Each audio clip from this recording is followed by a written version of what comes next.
आज Doubtnut app download करें। Doubtnut पर अपने सभी गणित, रसायन विज्ञान, भौतिक विज्ञान और जीव विज्ञान के डाउट्स का करो सफाया। बस प्रश्न की फोटो खींचो, एक ही प्रश्न को क्रॉप करो और तुरंत वीडियो सोल्यूशन पाओ। अभी डाउनलोड करें।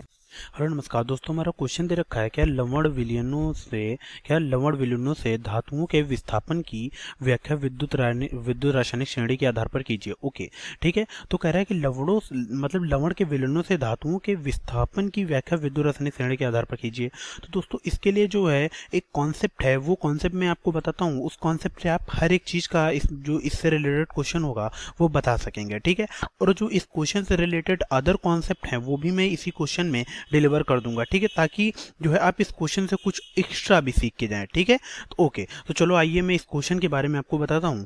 देखो, इस क्वेश्चन का जो मेन कॉन्सेप्ट है वो क्या है। तो दोस्तों जो हमने कॉन्सेप्ट यहाँ पे लिख दिया है कि विद्युत रासायनिक श्रेणी में जिस धातु का स्थान ऊंचा होता है, ठीक है, ओके, जिस धातु का स्थान ऊंचा होता है वह धातु श्रेणी में अपने से नीचे की धातुओं को उनके लवण के जलीय विलयन में से विस्थापित कर देती हैं, ठीक है, ओके।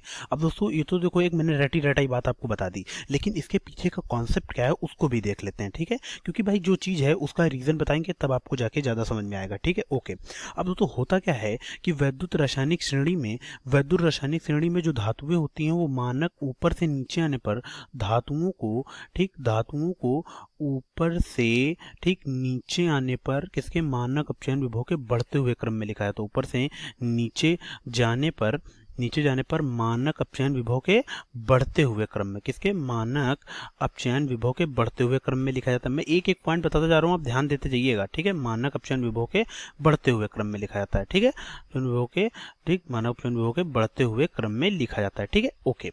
ये चीज आपको समझ में आई। मतलब मेरा कहने का मतलब ये है, इसको एक बार और ध्यान से देख लेते हैं। मेरा कहने का मतलब जैसे ये है कि जैसे हमारी जो विद्युत रासायनिक श्रेणी है, ठीक है, उसमें क्या है, सबसे पहले जैसे हमारा लिथियम होता है, ठीक है, उसका जो हमारा मानक अपचयन विभव होगा वो क्या होगा, वो होगा आपका -3.04, ठीक। फिर उसके बाद आपका क्या आता है, फिर उसके बाद आपका आता है पोटेशियम का जो मानक अपचयन विभव कितना होगा, -2.9, ठीक, 2। फिर जैसे आप देखते जाओगे, ठीक है, फिर उसके बाद आपका क्या आएगा, फिर आपका बेरिलियम का आएगा, उसका मानक अपचयन विभव कितना होगा, -2.90, ठीक। अब आगे आप देखते जाओगे तो विद्युत रासायनिक श्रेणी का जो सबसे जो है फिर क्या आएगा, आपके जो आते हैं, ठीक है, वो कैसे, जब मान लीजिए Fe आता है, ठीक, Fe का क्या आ जाता है, Fe का मान लो आपका आ जाता है क्या, Fe का आपका आ जाता है माइनस का 0.44, ठीक। तो कितना, -0.44 वोल्ट, ठीक, ये मानक अपचयन। तो मतलब हम ये देख रहे हैं कि ऊपर से जब आप नीचे आ रहे हो तो मानक अपचयन विभव हमारा क्या हो रहा है, बढ़ता जा रहा है। मतलब जब आप ऊपर से नीचे आ रहे हो तो सबके मानक अपचयन विभव बढ़ते जा रहे हैं, ठीक है, ओके।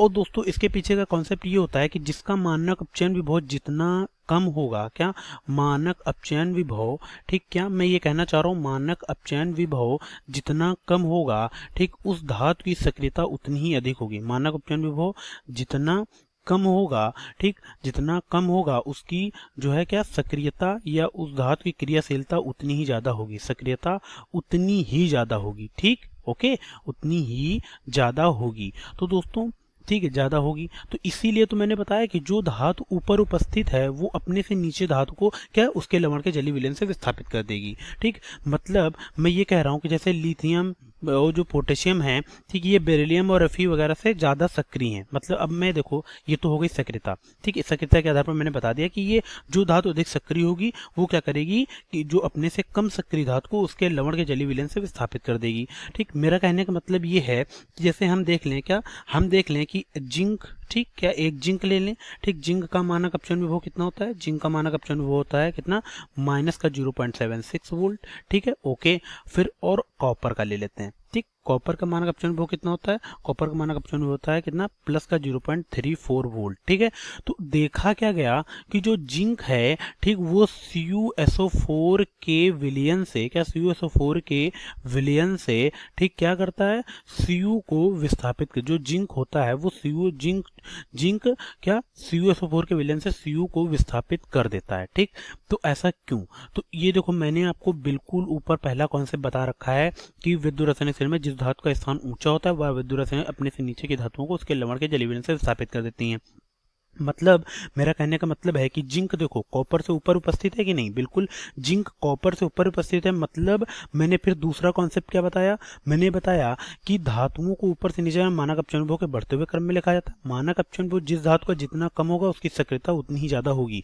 मतलब यहाँ पे जिंक का मानक अपचयन विभव कॉपर से कम है, ठीक। तो मतलब मैं क्या कह सकता हूँ, जिंक जो है Cu से अधिक सक्रिय होगी, ठीक। क्या Cu से अधिक सक्रिय होगी। और मैंने आपको क्या बताया, जो धातु अधिक सक्रिय होगी वो अपने से कम सक्रिय धातु को उसके लवण के जलीय विलयन से विस्थापित कर देगी। मतलब आप ये कह सकते हो जो जिंक है वो CuSO4 के विलयन से, ठीक। क्या CuSO4 के विलयन से Cu को क्या कर देगी, Cu को विस्थापित कर देगी, ठीक है, बिल्कुल। तो देखो मैंने यहाँ पे आपको चीजें बता दी, विस्थापित कर देगी, ठीक। ओके, तो ये तो रहा कौन सा कॉन्सेप्ट की कि लवण विलयन से धातुओं के विस्थापन की व्याख्या, ठीक है। तो मैंने एक एक करके कॉन्सेप्ट आपको रिलेट करने की कोशिश की कि जो धातु ऊपर उपस्थित है वो अपने से नीचे की धातु को उसके लवण के जलीय विलयन से विस्थापित कर देगी। अब आपसे कोई ये पूछ दे कि क्यों भाई कर देगी, भैया ऊपर वाली जो है धातु नीचे वाली को विस्थापित कर देती है, क्या नीचे वाली ऊपर वाली को विस्थापित कर पाएगी?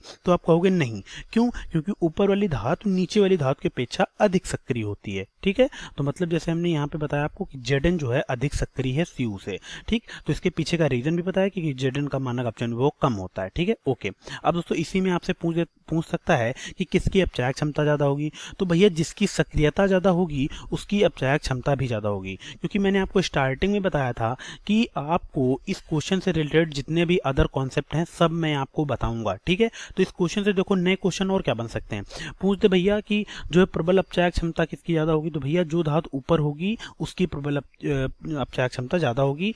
मतलब कि जिस धातु की सक्रियता जितनी ज्यादा होगी उसकी अपचायक क्षमता उतनी ज्यादा होगी।